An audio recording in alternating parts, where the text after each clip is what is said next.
ओम श्री गणेशाय नमः। ओम श्री सरस्वत्यै नमः। ओम श्री गुरुभ्यो नमः।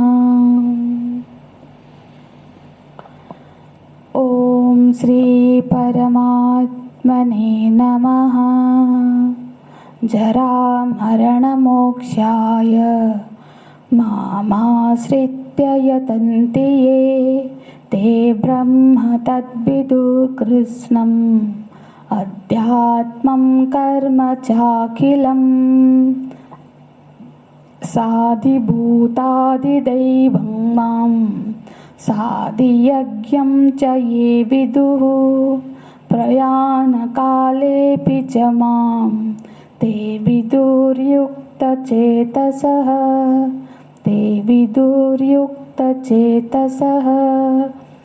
ओम तत्सदिति श्रीमद्भगवद्गीतासु उपनिषत्सु ब्रह्म विद्यायां योगशास्त्रे श्रीकृष्णार्जुन संवादे ज्ञान विज्ञान योगो नाम सप्तमोऽध्यायः। ते ब्रह्म तद्विदुः अध्यात्मं कर्म चाखिलं साधिभूतम् अधिदैवं साधियज्ञं च ये विदुः। तो जो इन सारे ही रूपों में ही मुझको जानते हैं, कैसे प्रयाण काले भी, जानने की कोई उम्र नहीं है। इसीलिए जब बोलते हैं लोग कि एक उम्र तक यदि नहीं जान पाए तो फिर नहीं जान पाएंगे, क्योंकि उसके बाद बौद्धिक सामर्थ्य नहीं रहेगी, शरीर कमजोर हो जाएगा, साधना नहीं कर पाएंगे। तो ऐसा कुछ नहीं है। भगवान कह रहे हैं प्रयाण काले अपि।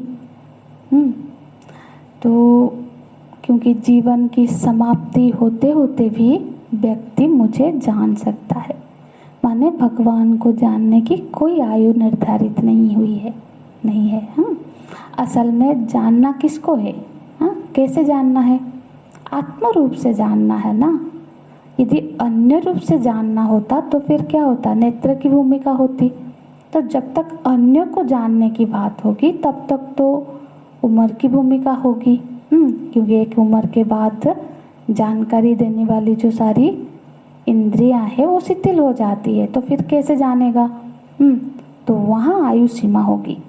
नेत्र इंद्रिया शिथिल हो जाएगी, दर्शन क्रिया नहीं हो पाएगी, फिर कर्ण इंद्रिया शिथिल हो जाएगी, श्रवण नहीं हो पाएगी, बौद्धिक भी। तो यदि अन्य को जानना है तो फिर तो इंद्रिय की अपेक्षा है, और इंद्रियों की सामर्थ्य में एक आयु की सीमा है।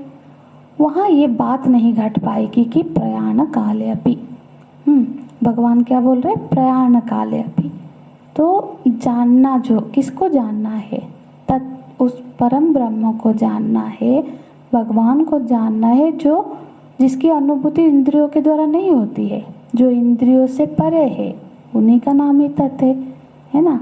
इंद्रियों से कैसे जानेंगे? इंद्रियों से तो पूर्ण चीज को जान ही नहीं सकते। यदि 5 है तब तो किसी भी इंद्रिय द्वारा पूरी तरह से नहीं जाना गया। एक एक इंद्रिय से उसका केवल एक एक हिस्सा ही हम जानेंगे। तो हम मतलब वो तो पुण्य है ना, परंतु उसके पुण्य होने पर भी हमारी इंद्रियों में उसकी पुण्यता को ग्रहण करने का सामर्थ्य नहीं है। और अच्छा, कोई बोले इंद्रिय तो छोटे छोटे हैं, अलग अलग है, पर उन सब के भीतर जो मन है, और उसका ध्यान कर ले, मन से भावना कर ले, तो ये जो मन है ये भी तो स्पर्श रूप रस गंध और इन्हीं से है ना। तो इनकी जाति में है ना, माने इसकी किस में और उस इसका भी अभाव हो जाएगा। इनको छोड़कर जो चीज रस रूप गंध इंद्रियों से नहीं आई है, उसको छोड़कर दूसरा कोई चीज तो ये ग्रहण नहीं कर सकता। ध्यान भी नहीं करे, ध्यान भी करे, भावना भी करे, तो उसी का करेगा जो शब्द से, रूप, स्पर्श से, गंध से उसने जाना होगा।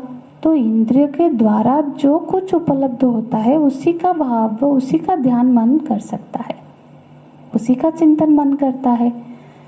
तो फिर कोई बुद्धि से सोच लेंगे, पर जो जो संस्कार बुद्धि में होता है वो भी तो वही तो वो सोच सकता है।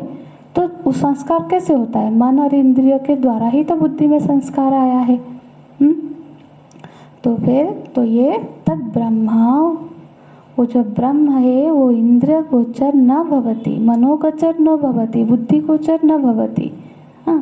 वो ब्रह्म तत्व इंद्रिय का या बुद्धि का, मन का विषय नहीं है।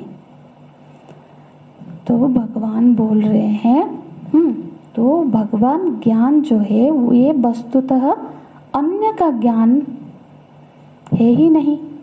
इसलिए भगवान बोल रहे हैं, कौन जान पाया? युक्त चेतसः, जो मांगते विदुर युक्त चेतसः, जिसका चित्त, जो समाहित चित्त है वो प्रयाण काल में भी मुझे जान सकता है। तो कैसे जानना है? किस वो अपने स्वरूप को बताते हैं। स्वरूप के लिए बताते हैं कि तद ब्रह्मा अध्यात्मं कर्म साधिभूतं अधिदेवं। तो ये जो सारे रूप है वो मेरे ही रूप है, और इस सारे रूपों में वो मुझे जान लेता है।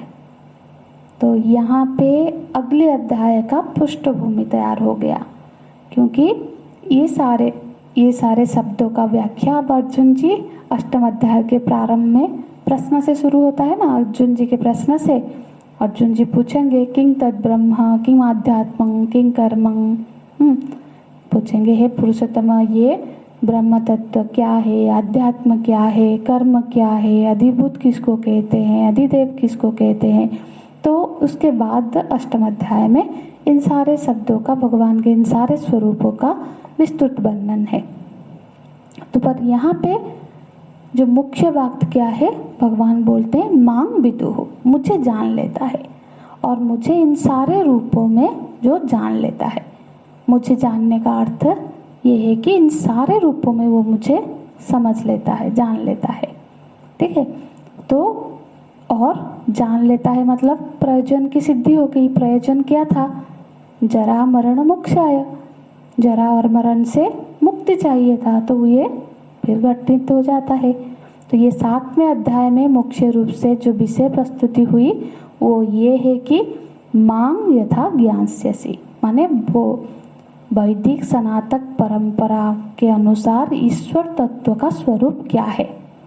ईश्वर जब बोलते हैं तो हम उसका अर्थ क्या है, ये एक बहुत प्रामाणिक और विस्तृत व्याख्या है, क्योंकि इसको भगवान ने स्वयं बताया है ना, स्वयं भगवत वाणी है, इसलिए ये बहुत प्रामाणिक है, इस पर कोई संशय का प्रश्न ही नहीं है। तो ईश्वर क्या है, कैसे है, इस वक्तव्य में कुछ भी अब शेष नहीं है। उनका सोपाधिक और निरुपाधिक दोनों स्वरूप का वर्णन इस अध्याय में भगवान ने किया है। ये वर्णन स्वयं परमात्मा के द्वारा की गई है, इसीलिए कोई संशय नहीं होना चाहिए, है ना। तो फिर और परमात्मा जब ऐसे है तो जो उनका स्वरूप है उसको लोग क्यों नहीं जान पाते हैं? नहीं जानने का कारण क्या है? तो द्वंद्व है, माया, त्रिगुणात्मिका माया है, इसका पूरा वर्णन हमने अध्ययन किया, क्या उसका उत्तर मिला। और तीसरा क्या है कि उनको जानने का उपाय क्या हो सकता है, तो उपाय भी भगवान ने बताया, पुण्य कर्मणः ये मांग प्रपद्यन्ते। और फिर प्रपत्ति का स्वरूप क्या है, उसके लिए भी भगवान ने प्रपत्ति का स्वरूप बताया, चतुर्विधा भजन्ते माम। अगर एक वाक्य में ही हम कहे तो ये 7वां अध्याय का विषय क्या है, ईश्वर कैसे है और ईश्वर को लोग क्यों नहीं जान पाते हैं और कैसे जान सकते हैं, इसी का विस्तार है इस पूरे अध्याय में।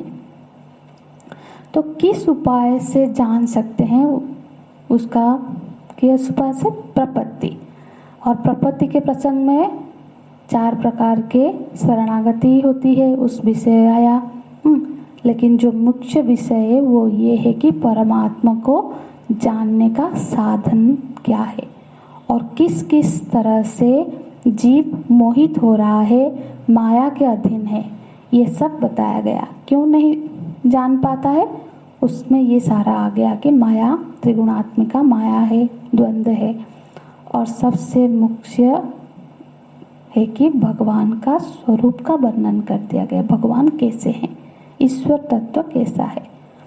तो इस तरह से ये पूरा 7वां अध्याय भगवान पर ही केंद्रित है, क्योंकि इसमें स्वयं केंद्र बिंदु स्वयं भगवान ही है। तो यहाँ पर भगवत कृपा से, गुरु कृपा से ये 7वां अध्याय का हमने अध्ययन चिंतन किया। तो इसका बार बार चिंतन होना चाहिए। और इसी से जुड़ा हुआ 8वां अध्याय है, भगवत कृपा से कभी हम उसका भी अध्ययन करेंगे। हरि ओम तत्सत। ओम पूर्णमदः पूर्णमिदं पूर्णात् पूर्णमुदच्यते पूर्णस्य पूर्णमादाय पूर्णमेवावशिष्यते। ओम शांति शांति शांति। हरि ओम श्री गुरुभ्यो नमः। हरि ओम। श्री कृष्णार्पणमस्तु। हरि